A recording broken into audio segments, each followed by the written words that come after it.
Bienvenue à la 70e partie du tutoriel de Flutter. Aujourd'hui, nous parlerons du Bézier Curve, ou aussi en français appelé la courbe de Bézier. Chaque segment d'une courbe de Bézier est défini par un point de départ, l'extrémité et 0 ou plusieurs points de contrôle. Les points de contrôle sont responsables de la courbure de la courbe. S'il n'y a pas de point de contrôle, c'est une ligne droite. S'il n'y a qu'un seul point de contrôle, alors c'est une courbe de Bézier quadratique. S'il y a deux points de contrôle, c'est une courbe de Bézier cubique. Nous avons rarement besoin de considérer les segments qui nécessitent plus de deux points de contrôle. Ceci étant, nous irons au niveau de notre code, on essaiera de programmer notre Bézier Curve et vous verrez plus ou moins comment ça fonctionne. Donc, comme d'habitude, nous maintenons toujours la même structure du code. Vous aviez le matériel de date qui est importé, vous aviez le run-up, vous aviez le stateless. Après le stateless, vous aviez le stateful, je descends. Ici, vous aviez le state, vous aviez bien sûr le scaleful, vous aviez la barre et après, vous aviez le centre du programme. Donc, qu'est-ce qu'on fera? Comme d'habitude ici, on va essayer de commenter notre centre du programme. Donc, je me mets à ce niveau-là, je vais essayer de commenter cette partie. Et on va essayer de programmer notre Bézier Curve et vous verrez plus ou moins comment vous pouvez l'adapter à vos applications. Donc ici, qu'est-ce qu'on va faire? On va tout simplement créer un stack comme le fait d'habitude. Donc ici, je crée mon stack et comme d'habitude, vous aviez le stack qui contient des enfants. Et ici, on va essayer maintenant de créer notre Bézier Curve. Remarquez, vous aurez plus ou moins la même structure du code comme celui effectué dans le tutoriel précédent concernant les ClickPath. Et vous pourrez aussi les adapter et vous verrez plus ou moins que c'est la même chose. Mais ici, avec une nouvelle fonction que nous allons devoir ajouter pour avoir une vague au niveau de la création de notre design. Donc ici, vous verrez plus ou moins comment ça fonctionne. Et après, on essaiera de vous expliquer un peu dans les détails.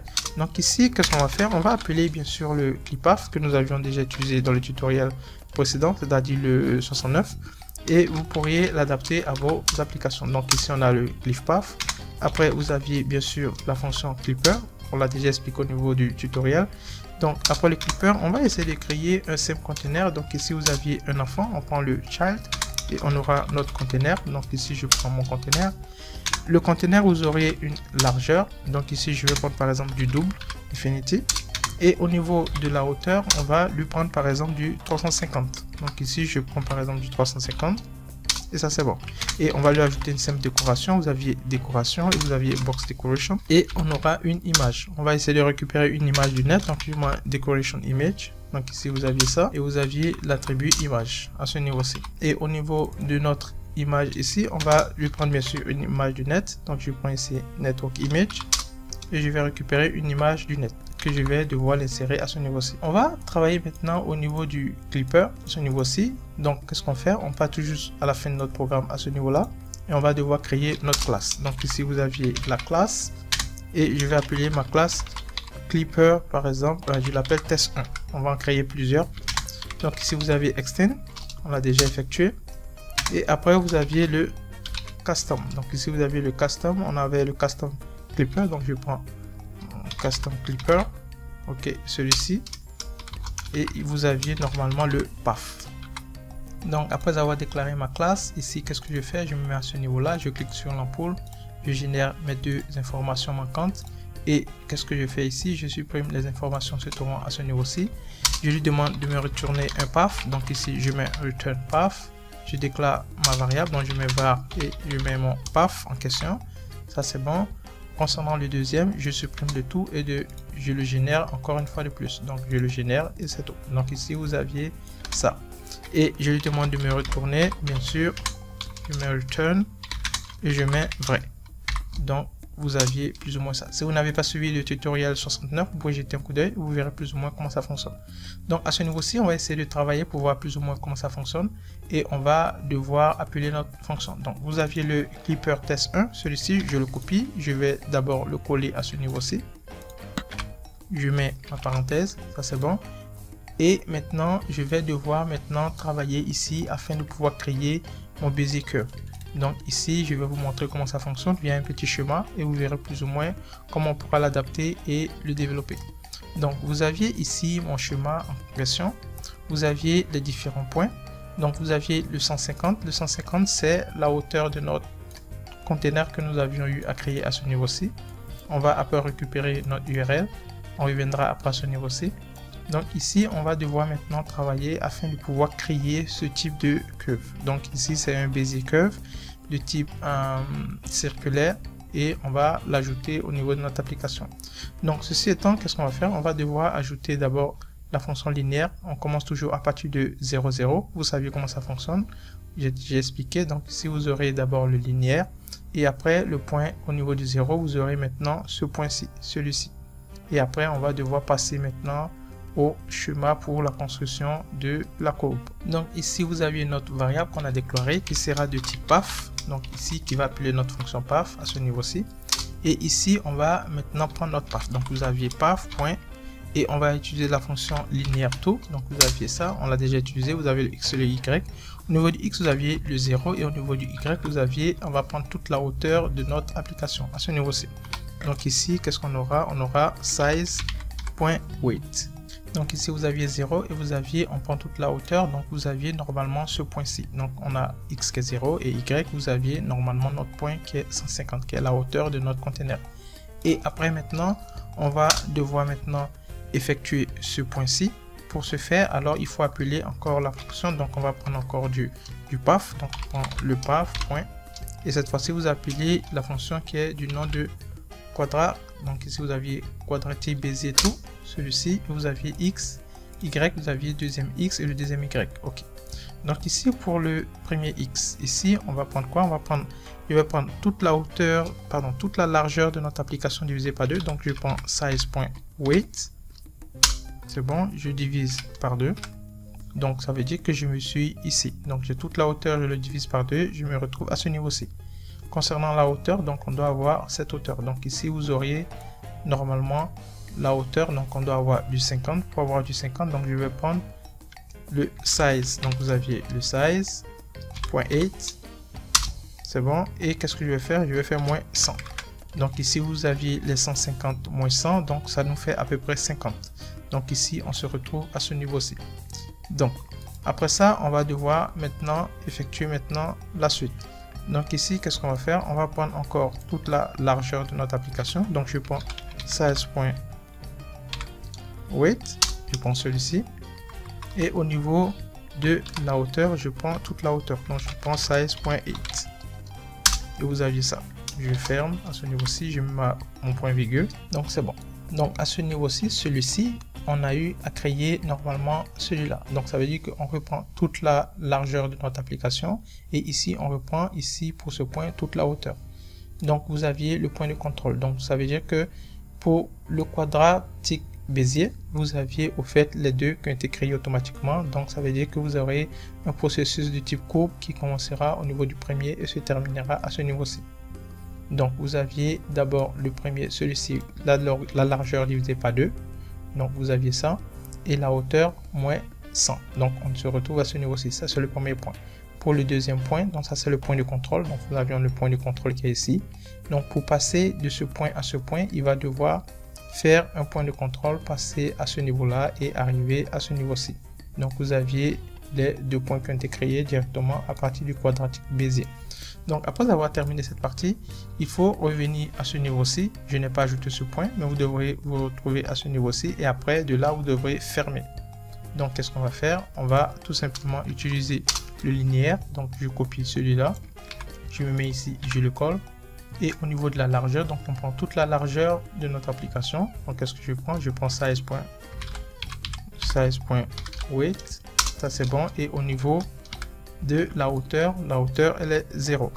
Donc on se retrouve normalement à ce point-ci. Et après avoir terminé cette partie, comme toujours, il faut le fermer. Donc je prends le path.close. Et c'est tout. Donc vous fermez l'application et vous aviez la fin de votre courbe qui se présentera sous cette forme. Donc qu'est-ce qu'on va faire? On va essayer de valider le code et vous verrez plus ou moins comment ça se présente. Ceci étant, je vais devoir importer une image nette et vous verrez après ça, on pourra maintenant exécuter notre code. Je copie l'image, je le colle à ce niveau-ci. Vous aviez mon image ici et je vais essayer de lui ajouter ici un fit. Donc vous aviez le fit et au niveau du fit, je vais prendre le box fit. On l'a déjà utilisé, donc ici box fit et on va prendre le cover et c'est bon. Donc vous aviez normalement ça qui se présente sous cette forme. Vous aviez votre image et vous aviez le box fit. Donc ici, je vais devoir exécuter mon code. Je valide. Et après validation, vous constatez vous aviez notre courbe qui se présente sous cette forme. Qu'est-ce qu'on va faire? On va essayer de commenter notre app-bar comme le fait d'habitude. Donc je me mets ici, je commente mon app-bar, je le commente, je revalide mon code et vous aviez la courbe à ce niveau-ci. Vous voyez comment ça se présente et c'est automatiquement les informations fournies. Donc ici, on va essayer de créer encore un deuxième. Ici, vous aviez le premier, on va créer un deuxième et après un troisième et vous verrez différents courbes que nous aurions au niveau de notre application. Donc pour le deuxième, qu'est-ce qu'on fera? On va essayer encore ici de créer un autre clipper. Donc ici, je prends un clip-off. Je termine ici avec une virgule, ça c'est bon. Et vous aviez normalement le clipper. Ici, je récupère mon clipper. Après le clipper, vous aviez un enfant, donc vous aviez child. Après le child, on va lui prendre un simple container à ce niveau-ci. Et vous aurez normalement la hauteur et la largeur. Je vais copier les informations que j'ai ici, donc je copie longueur, hauteur, largeur, ça c'est bon. Au niveau de la largeur, effectivement, je prends infinity. Au niveau de la hauteur, je prends aussi du 350, ça c'est bon. Et je vais devoir réduire mon premier à ce niveau-là. Je vais prendre par exemple du 150 afin de pouvoir avoir une visibilité sur mon deuxième que je vais créer. Donc celui-ci il reste à 350, celui-ci à 150. Et après ça, vous aviez normalement la décoration. Donc qu'est-ce que je vais faire? Je vais devoir copier encore les différentes informations concernant la décoration à ce niveau-ci. Je me mets ici et je le colle. Et qu'est-ce que je vais faire? Je vais tout simplement changer mon image afin de pouvoir avoir une différence entre les différentes informations qui seront fournies à ce niveau-ci. Donc, normalement, nous avions terminé la deuxième partie ici du clipper, de notre clipper. Je vais partir vers le bas. Je vais devoir développer un clipper. Donc, qu'est-ce que je fais? Je copie toute ma classe. Donc, je copie ça. Je pars vers le bas. Je le colle et je mets ici clipper 2. Je tout simplement le copie. Et je pars au niveau de celui que j'ai eu à créer, je le mets à ce niveau-ci. Donc vous aviez mon deuxième clipper qui a été développé. Donc après avoir effectué ça, je pars toujours au niveau du deuxième. Je vais devoir commenter, bien supprimer cette partie. Et je vais devoir maintenir normalement, puisqu'on commence par 0,0. On termine toujours par ce processus et on ferme. Donc je vais devoir ajouter d'autres informations à ce niveau-ci et vous verrez la présentation de notre application. Ceci étant, qu'est-ce que je vais faire? Je vais tout simplement commenter mon premier clipper que j'ai eu à développer, celui-ci, afin de pouvoir voir plus ou moins comment se présente le deuxième en question. Donc je commente mon tout premier, je pars vers le bas et je vais devoir développer mon deuxième à ce niveau-ci. Et vous verrez plus ou moins comment ça se présente après exécution. Donc ici, ce que vous devez savoir à ce niveau-ci, nous avions ici une hauteur de 350, donc on aura plus ou moins la même hauteur. Concernant le premier, lorsqu'on essaiera de le décommenter, on aura ici une hauteur de 150. Donc vous aurez plus ou moins les deux de visibles à ce niveau-ci. Donc au niveau du deuxième en question, on prend une hauteur de 350, donc elle va maintenir la même hauteur. Je vous ai formaté un petit schéma afin que vous voyez plus ou moins ce qu'on aura effectué au niveau du deuxième clipper. Donc je vous montre le schéma plus ou moins. On aura à développer ce type. Donc vous aurez une vague de ce type, c'est une simple présentation, vous verrez plus ou moins l'exécution, comment il se présentera. Donc à ce niveau-ci, qu'est-ce qu'on aura? On prend d'abord 0, donc ici vous aviez le x est égal à 0 et le y qui est égal par exemple à 250. Donc ça veut dire la hauteur qui est 350 moins, donc on fait du moins par exemple du 100. Donc je prends ici du 100. Donc ici vous aviez ça et vous auriez normalement cette hauteur. Après on va essayer maintenant d'appeler notre fonction. Celle-ci qui est le quadrat Bézier, et ici vous aviez au niveau du x1, y1, x2 et y2. Donc au niveau du x1, qu'est-ce qu'on va dire? On va lui demander, on va essayer de prendre par exemple toute la largeur de notre application, on va le diviser par 4. Donc je prends size.weight, je le divise par 4, ça c'est bon. Et au niveau du y, on va prendre toute la hauteur et on va le diviser par 2. Donc je prends le size.8, je le divise par 2 et vous aurez normalement cette partie. Donc ici pour le premier point, ici vous aviez d'abord, je reprends, ici vous aviez le premier point, le 0, et vous aviez la hauteur moins 100. Donc vous aviez normalement le point ci. Donc vous aviez la hauteur qui est 350 moins 100, on se retrouve à 250, donc vous aviez ce point. Pour ce point-ci, vous auriez normalement la largeur divisée par 4 et la hauteur divisée par 2. Donc si on prend toute la largeur, on la divise par 4, on se retrouve à ce niveau-ci. Par contre, si on prend la hauteur, qu'on la divise par 2, on se retrouve normalement à 175. Donc ça veut dire 350 divisé par 2, on se retrouve à 175. Donc on a plus ou moins ce point qui se présentera à ce niveau-ci. Donc après avoir terminé normalement ces deux parties, on va essayer d'effectuer ce point qui est en orange. Donc qu'est-ce qu'on va faire? On va prendre encore la largeur. Donc vous aurez tout simplement la largeur divisée par 2. Donc je vais copier tout simplement celui-ci. Je me mets ici, je le colle. Au lieu de 4, je mets 2. Donc vous aurez la largeur divisée par 2. Donc on se retrouve à ce niveau-ci. Et pour avoir normalement les 250, celui-là, ça veut dire que ça sera plus ou moins la même que nous avions eu à ce niveau-ci. Donc je copie ça, je me mets ici et je colle. Donc qu'est-ce que vous aurez? Vous aurez tout simplement la hauteur moins 100. Donc sans faire moins 100, on se retrouve à 250 et vous aviez ce point ici. Donc vous aviez normalement la cuve qui va se présenter à ce niveau-là. Donc qu'est-ce que je vais faire? Je vais devoir copier ça encore et je colle. Donc ici on va effectuer des modifications afin d'effectuer les deux autres points qui sont ici. Donc ici qu'est-ce que nous avions? Nous aurions tout simplement la largeur. Je vais écrire, vous allez voir. Donc vous aurez la largeur, toute la largeur. On va faire moins, entre parenthèses, on va prendre la largeur divisée par 4. Donc je prends tout ça, je le colle, je me mets ici divisé par 4 afin de pouvoir avoir normalement ce point-ci, ce X. Donc après avoir eu normalement la largeur, on va devoir déterminer la hauteur de notre application à ce niveau-ci. Donc ici vous aurez tout simplement la hauteur moins 50. Donc ici je vais prendre hauteur moins 50. Donc ici vous me retrouvez à 300. Si vous constatez, vous voyez, vous avez toute la hauteur moins 50. On se retrouve à 300 pour avoir ce point-ci. Donc pour avoir maintenant ce point-ci, on constate qu'ils sont tous alignés. Donc je vais tout simplement partir au niveau de ma hauteur pour commencer. Donc la hauteur elle reste de même, la hauteur moins 100. Et au niveau de la largeur, c'est toute la largeur de notre application. Donc ici je supprime les divisés par 2 et c'est tout.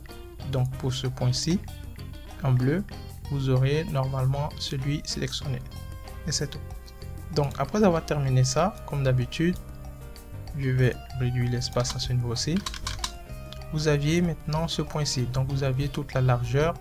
Donc vous aviez toute la largeur à ce niveau et vous aviez la hauteur qui est égale à 0. Donc ici 0. Et après il faut fermer. Donc on le ferme et c'est tout. Donc vous auriez la présentation sous cette forme. Donc on a déjà appelé notre clipper au niveau de notre application, le clipper 2.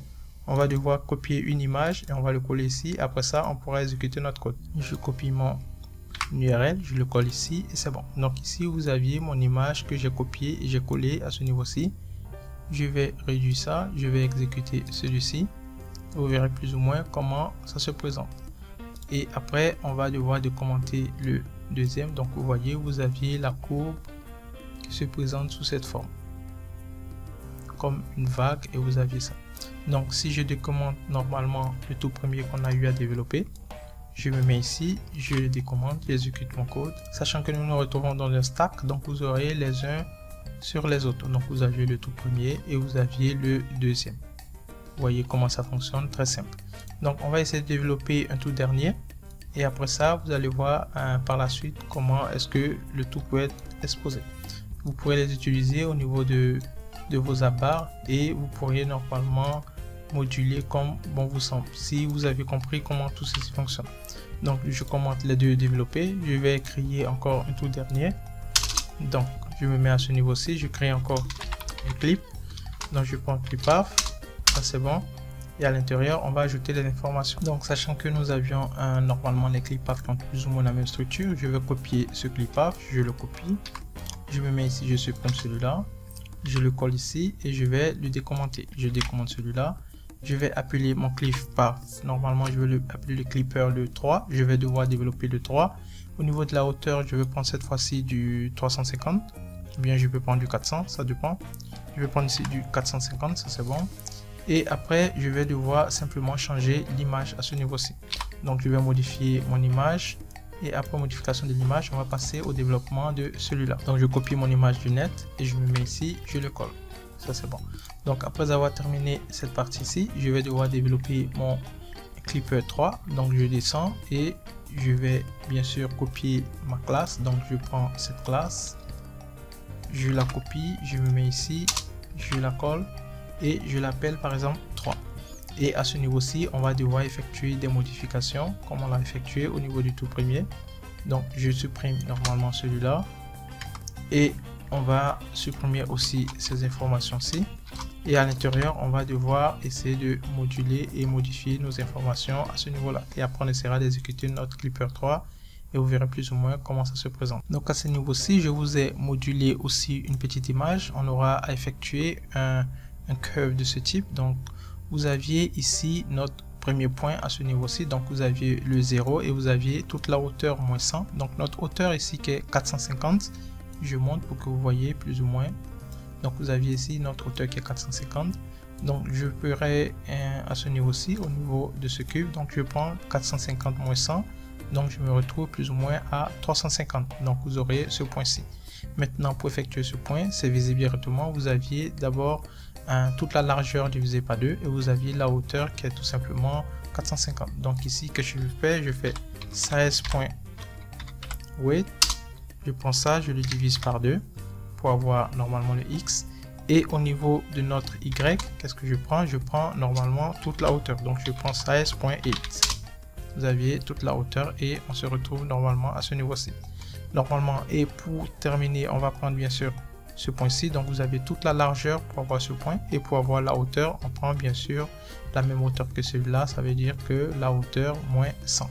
Donc je prends ici, je mets ma virgule. Ça c'est bon. Et je prends bien sûr toute la largeur de mon application. Je copie ça, je me mets là. J'ajoute une virgule et je prends bien sûr toute la hauteur moins 100. Et c'est bon. Donc ici, vous aviez ce point-ci. Après, il faut ajouter le dernier point qui se présente à ce niveau. Donc, vous aviez toute la largeur. Donc, on a la largeur et après, on a la hauteur qui est égale à 0. Après, on le ferme et c'est tout. Donc, vous aviez le troisième point, le Clipper 3 qui est développé et on l'appelle tout simplement ici. Donc on va exécuter notre code et vous verrez plus ou moins comment il se présente. On a eu à remonter les deux autres qui ont été créés et vous verrez normalement notre Clipper. Donc après exécution, vous constatez que vous aviez votre courbe qui se présente sous cette forme. Vous pouvez l'avoir au niveau de votre app bar. Vous pouvez développer un type de curve à ce niveau-ci et vous pourrez l'appliquer au niveau de votre application. Donc qu'est-ce qu'on va faire? On va décommenter tous les autres qui ont été développés. Donc je décommente cette partie. Ça c'est bon, j'exécute mon code et vous verrez tous les trois alignés à ce niveau-ci. C'est bon. Donc vous aviez le tout premier, vous aviez le deuxième et vous aviez enfin le troisième. Qu'est-ce qu'on va faire? On va essayer de décommenter notre background ici pour avoir une certaine image. Donc je valide avec un background de cette couleur et vous aviez normalement ça. On va essayer d'ajouter encore une autre image. Donc qu'est-ce que je fais? Je peux tout simplement copier mon Bézier, je me mets ici, je le colle et qu'est-ce que je vais faire? Je vais simplement changer pour un premier temps mon image. Donc je vais copier une image du net. Au niveau de la hauteur, je peux prendre toute la hauteur de mon application. Donc je peux prendre aussi l'Infinity pour qu'il prenne toute la hauteur de mon application à ce niveau-ci et c'est tout. Donc je vais copier une image du net, je vais le coller et on va l'exécuter. Vous allez voir qu'il se présentera à ce niveau-ci. J'exécute mon code, le même Clipper que le 3, donc vous aurez un autre tout juste en bas. Et c'est bon. Donc vous aviez ça qui se présente sous cette forme. Donc vous voyez plus ou moins comment vous pouvez moduler vos clippers avec les explications fournies. Vous pouvez en créer de ce type ou bien des vagues ou bien de manière descendante ou bien ascendante et vous pouvez les appliquer au niveau de votre app bar ou bien au niveau de vos applications. Donc voici plus ou moins comment fonctionne le Bézier Cube avec Flutter. Si vous avez des questions, vous pouvez me revenir derrière et on pourra essayer d'avancer au niveau du tutoriel. Merci encore du suivi et à bientôt pour la suite du tutoriel.